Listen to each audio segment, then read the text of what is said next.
Để thôi. Anh lấy thêm bằng em cho xong lấy cho con cây mòn mà con tiền gì đã màu con mỏ này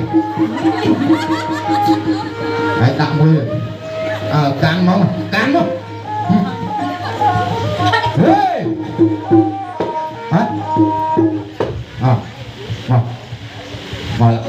anh đi lao rồi chọn bạn ôi lên trên rồi bắn nó không nó chặt đây môi đi mày chỗ là hai một phút này ba phía ơi môi đi mày lên chỗ chứ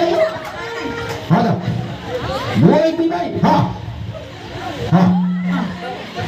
việc ta nào phải băng thôi trẻ theo anh ấy anh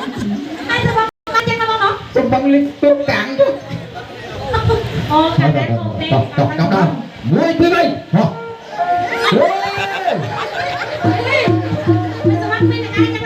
anh đi sầm băng cho nó này chà con chơi tao biết